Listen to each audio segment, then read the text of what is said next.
Hello anime lovers, स्वागत है आप।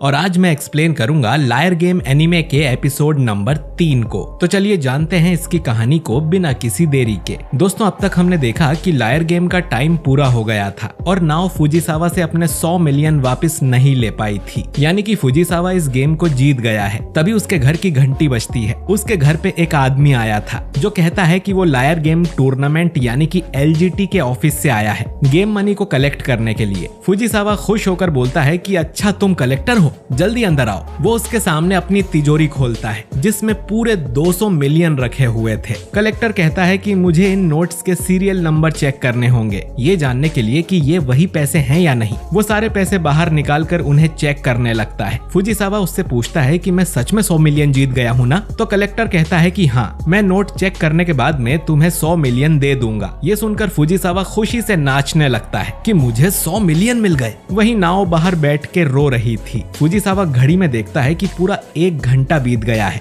और 6 बज गए थे। वो कलेक्टर से पूछता है कि और कितना टाइम लगेगा? तो कलेक्टर बोलता है कि मुझे करीब 20,000 नोट्स को चेक करना है, तो टाइम तो लगेगा ना। फुजीसावा फिर से नाचने लगता है और सोचता है कि वो 100 मिलियन कहाँ खर्च करेगा। पहले तो वो अपना सारा कर्जा चुकाएगा और फिर किसी क्लब में जाके लड़कियों के साथ मजे करेगा। वो 10 मिलियन तो एक रात में ही उड़ा देगा। उसके घर की घंटी फिर से बजती है। वो देखता है कि घर के बाहर 3 लोग खड़े थे। वो कहते हैं कि हम लायर गेम के ऑफिस से आए हैं, गेम एंड हो गया है तो हम गेम मनी को कलेक्ट करने आए हैं। फुजीसावा कहता है कि तुम्हारा एक एजेंट तो पहले ही आ गया था, वो अभी पैसे चेक कर रहा है। तो ये लोग कहते हैं कि हमारे अलावा और कोई एजेंट नहीं है। फुजीसावा वापस अपने घर में जाता है तो उसके होश उड़ जाते हैं। वो देखता है कि वो कलेक्टर और कोई नहीं बल्कि अकियामा था। अकियामा वो 200 मिलियन नाओ को दे देता है और फुजीसावा से कहता है कि तुम गेम हार गए, तुमने वो 200 मिलियन एक नकली एजेंट को दे दिए। बाकी एजेंट्स अब नाओ के पास जाते हैं और कहते हैं कि हम गेम मनी कलेक्ट करने आए हैं। फुजीसावा अब पागलों की तरह चिल्लाने लगता है कि मेरे साथ अन्याय हुआ है। अकियामा ने गेम खत्म होने के बाद मुझसे पैसे लिए हैं और तुम एजेंट्स ने भी आने में इतनी देर क्यों कर दी? तो एजेंट्स बोलते हैं कि हम तो बिल्कुल टाइम पर आए हैं, गेम खत्म होने का टाइम 6 बजे था।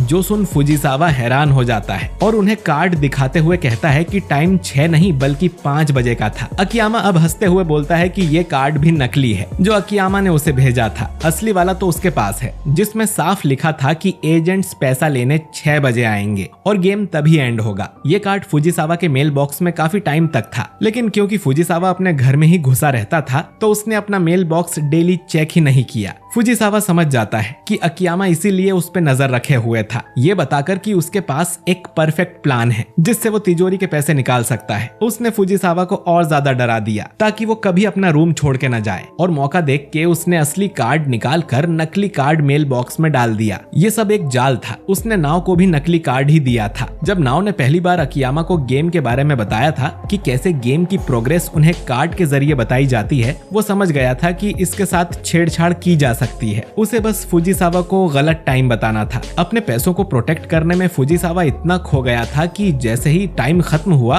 वो पूरी तरह से लापरवाह हो गया। उसके दिमाग में एक बार भी ये बात नहीं आई कि ये कार्ड या कलेक्टर नकली भी हो सकते हैं और इस तरह फुजीसावा हार गया। ये सुन अब फुजीसावा जोर जोर से रोने लगता है। बाकी एजेंट्स मशीन से सारे नोट्स गिनने लगते हैं। फुजीसावा को रोते देख नाओ को अच्छा नहीं लग रहा था। एजेंट्स बोलते हैं कि ये वही 200 मिलियन है जो हमने आपको गेम की शुरुआत में दिए थे और इसमें से 100 मिलियन वो नाओ को दे देते हैं, गेम जीतने का इनाम। नाओ को यकीन नहीं होता कि वो इतने सारे पैसे जीत गई है। वो इसमें से 50 मिलियन अकियामा को दे देती है, ठीक जैसा उनके बीच तय हुआ था। वो देखती है कि फुजीसावा अब भी रो रहा था। दोनों अब यहाँ से जाने लगते हैं। नाओ बोलती है कि तुमने मुझे भी बुद्धू बना दिया कि गेम 6 बजे नहीं बल्कि 5 बजे एंड होगा। तो अकियामा कहता है कि तुम्हारा रोता हुआ चेहरा देखकर ही फुजीसावा को यकीन हुआ था कि वो सच में जीत गया है। नाओ अब सोचने लगती है कि फुजीसावा के साथ अब क्या होगा। अकियामा कहता है कि किसे पता, पर उसकी जिंदगी बहुत बुरी कटने वाली है। उस पर 100 मिलियन का कर्जा जो हो गया है। नाओ अब भागकर वापस फुजीसावा के घर जाती है और बोलती है कि वो अपने जीते हुए 50 मिलियन उसे देने आई है, इससे वो अपना आधा कर्जा चुका पाएगा। वो फुजीसावा से प्रॉमिस करने को बोलती है कि आज के बाद ऐसा किसी से मत कहना कि लोग भरोसेमंद नहीं होते। ये सुन फुजीसावा अपने घुटनों पर बैठ जाता है और प्रॉमिस करता है कि वो ऐसा कभी नहीं बोलेगा। इसके बाद अकियामा भी अपने 50 मिलियन नाओ नाओ को दे देता है और बोलता है कि इसे भी फुजिसावा को दे आओ। नाओ बोलती है कि पर ये तुम्हारे हिस्से के पैसे हैं। तो अकियामा बोलता है कि हमारे बीच डील हुई थी कि जितना पैसा तुम जीतोगी उसका आधा हिस्सा मैं लूंगा। जब तुमने कोई पैसा जीता ही नहीं तो मैं भी अपनी पेमेंट नहीं ले सकता। नाओ को यकीन नहीं होता कि अकियामा इतना अच्छा इंसान है। शायद वो कभी पैसे अपने पास रखना ही नहीं चाहता था। नाओ को अब यकीन नहीं हो रहा था कि अकियामा एक ठग है। वो उसके बारे में अब और जानना चाहती थी।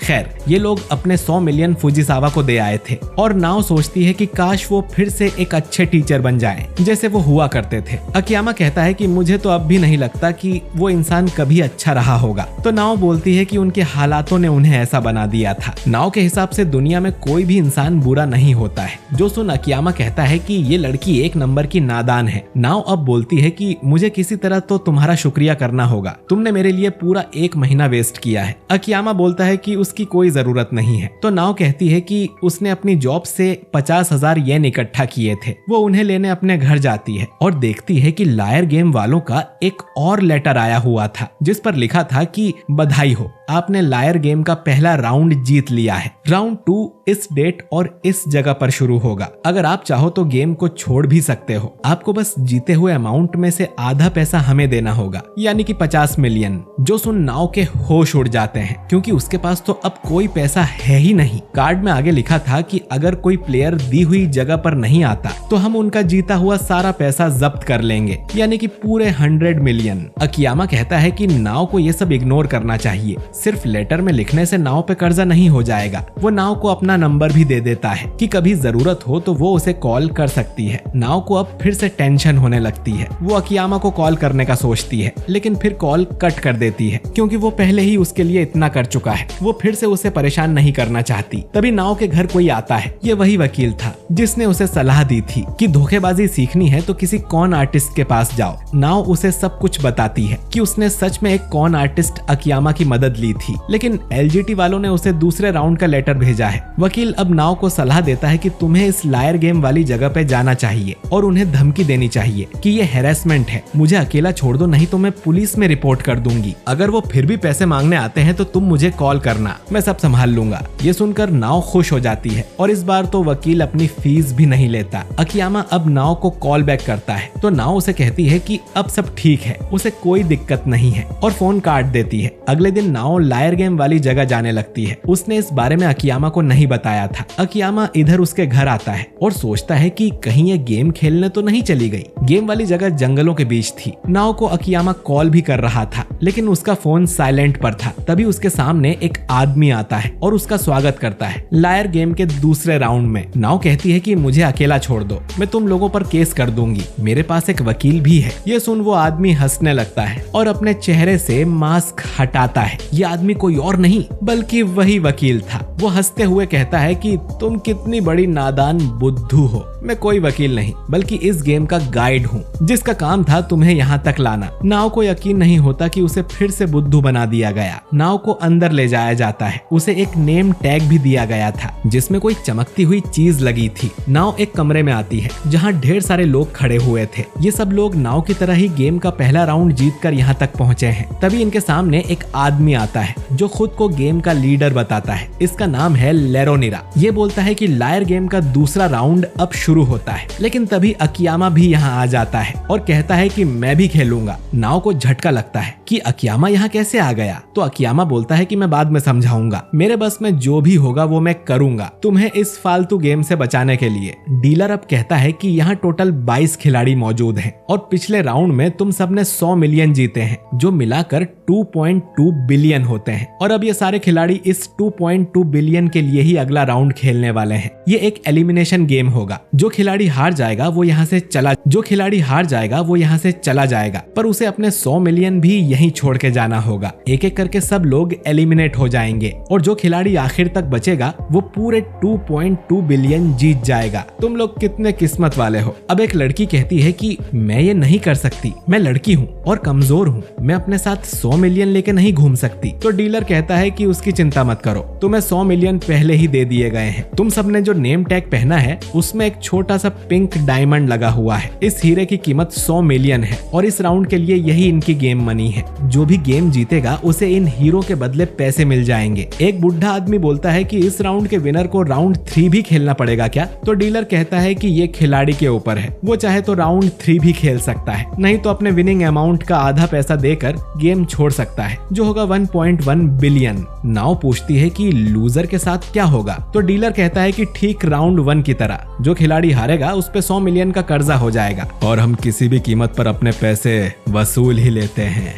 ये सुन नाव और बाकी खिलाड़ी डर जाते हैं। डीलर अब बोलता है कि आज हम जो गेम खेलने वाले हैं उसका नाम है माइनॉरिटी रूल। आपने मेजॉरिटी रूल के बारे में तो सुना ही होगा, मेजॉरिटी जिसके लिए राजी होती है वही होता है, लेकिन इस गेम में बिल्कुल उल्टा होगा। इसमें मेजॉरिटी मारी जाएगी और माइनॉरिटी जिंदा रहेगी। यही है माइनॉरिटी रूल का गेम और ये एपिसोड यहीं पर एंड हो जाता है। तो दोस्तों, आपको ये एपिसोड कैसा लगा? अगर आप नाव की जगह होते तो क्या आप अपने पैसे फुजीसावा को वापस करते? कमेंट करके यस और नो में जवाब जरूर दें। अब नाव क्या दूसरा राउंड जीत पाएगी? अकियामा इस गेम में कैसे आ गया? ये सब जानने के लिए अगला एपिसोड बिल्कुल भी मिस मत करिएगा। वीडियो अच्छा लगा हो तो इसे लाइक और शेयर कीजिए।